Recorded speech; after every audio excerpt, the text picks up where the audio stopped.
All right. So we're going to consider a final argument for relativism here. And this argument appeals to the notion of tolerance. Now, inevitably, when I talk about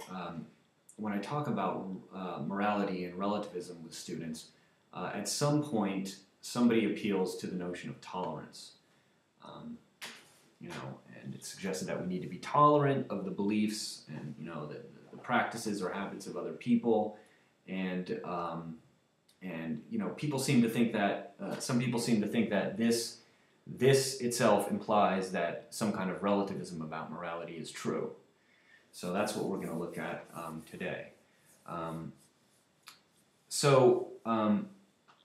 I have an argument. I written up an argument. I'm not sure exactly what the best way to link tolerance to relativism is, but to give an attempt, I wrote this argument called the argument from tolerance, and I put it on that document that accompanied one of the other segments where I have the two arguments for relativism on there.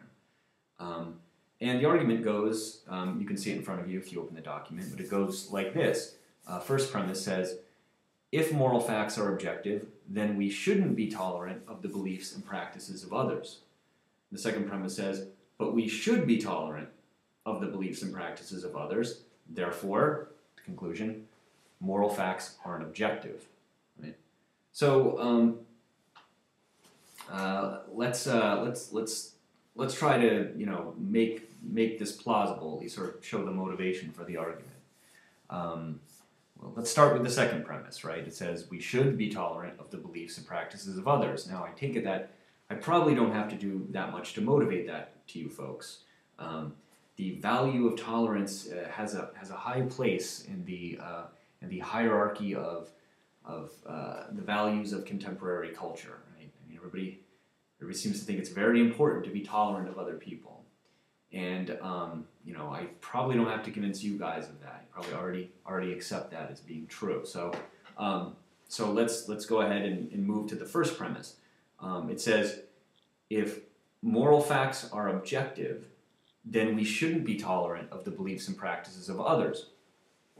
Now what's the motivation there? Now, I guess the worry, I guess the people who think that, who are worried about objective morality for this reason, think that if there are these objective facts of the matter about morality, right, that apply to everyone, regardless of what the people think about them, then a lot of people are mistaken in their moral beliefs. There's a lot of people who have the wrong beliefs and are going around doing all these things that it's literally immoral for them to be doing those things.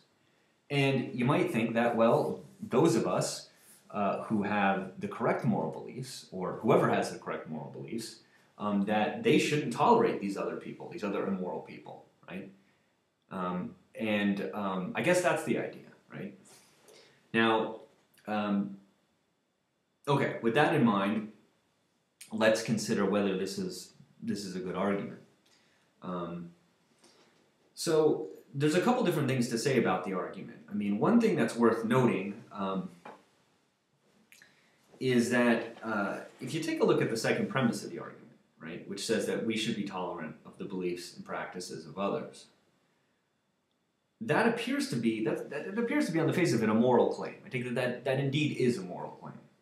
The should is a tip that it's a moral claim. When people tell you what you should do or what you ought to do, they're often, although not always, making a moral claim, right? So the should in the second premise there, in that we should be tolerant of the beliefs and practices of others, is a moral should. It's saying, morally speaking, we should be tolerant of the beliefs and practices of others. Right? And that's a moral claim. Now, what's interesting to note is that presumably that is an objective moral claim. I at least think it reads that way. I think that those of us who think that it's important to be tolerant of others, presumably we don't just think that we should be tolerant of others, we think that everybody should be tolerant of others. So we don't just think, say, Americans should tolerate the beliefs and practices of others. We presumably think that people in other countries, they should also tolerate the beliefs and practices of other people.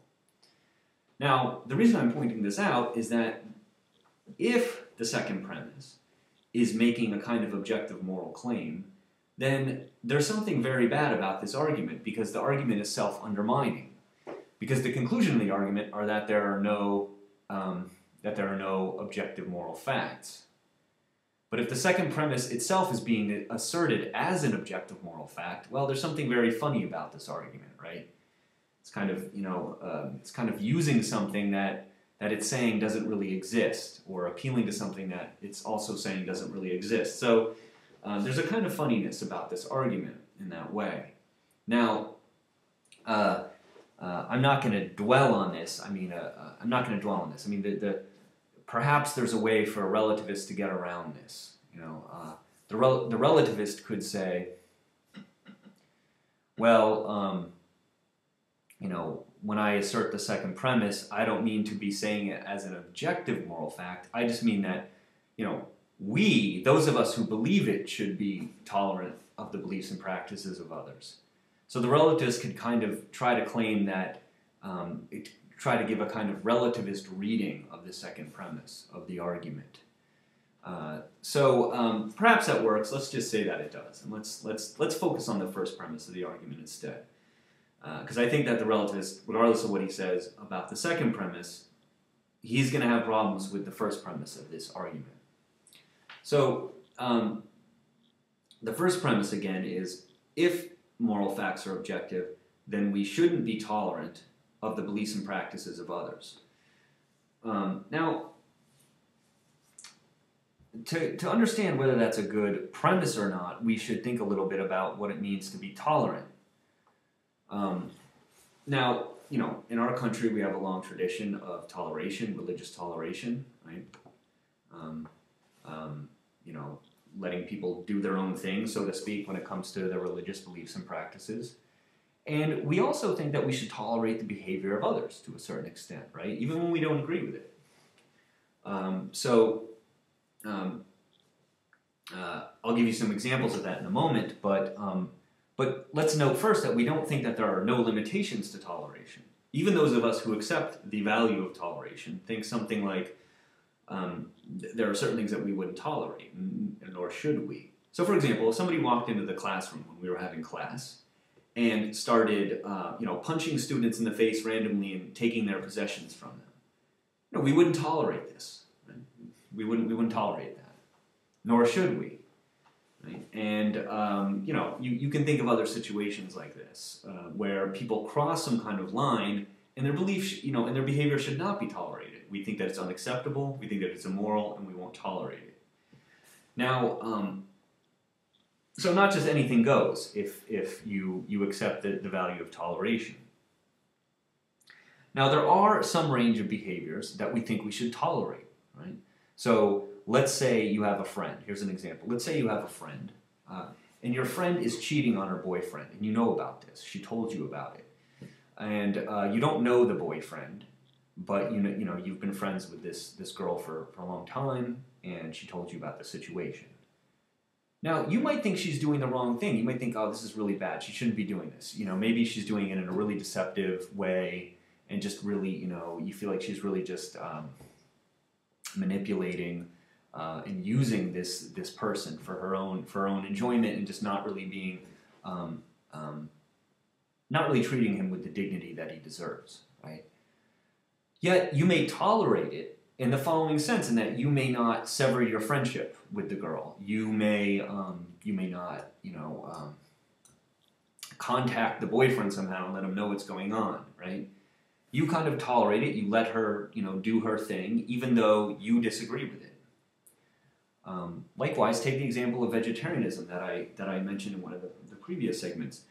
If you're a committed vegetarian, right, you think that eating meat is immoral. You, if you're like a lot of vegetarians, tolerate meat eaters in the sense that you don't shove your finger in their face every time you see them eating meat. You don't snatch the food off their plates. Start a debate every time that you go out to dinner with people, etc. Right? So you tolerate the practice of meat eating, even though you may think that it's not the right thing to do.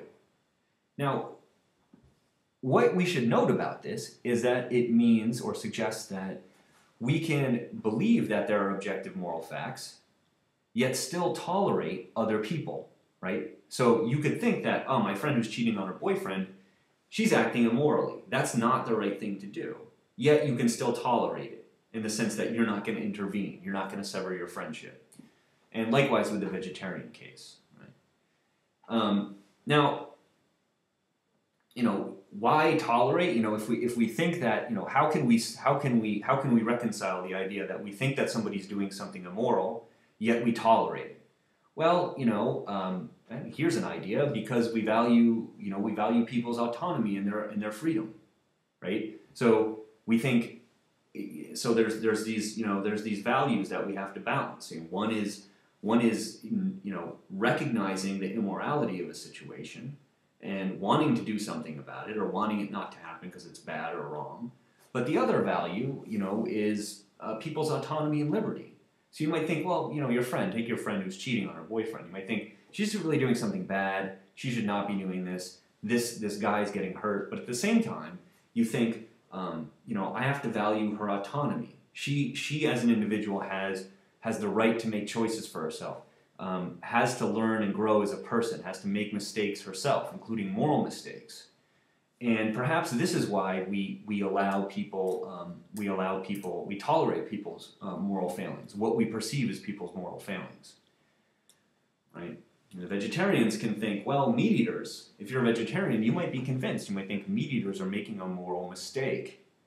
Yet, they should be tolerated because, I can't control their lives. It would be wrong for me. It would be morally wrong, in fact, for me to step in and demand that they stop eating meat, or, take the food off their plates. You might think that as a vegetarian, if you're a committed vegetarian for moral reasons. So the point of this discussion about toleration is to say that it looks like toleration and moral objectivity can actually fit together. That they don't need to be in conflict, right? We can recognize somebody as doing something that's objectively wrong, objectively immoral, yet still tolerate it because we think it's wrong to interfere with the person's life too much. So it looks like in the end the argument from toleration does not work, right? And that's what seems to be wrong with it. Namely, it's a problem with the first premise.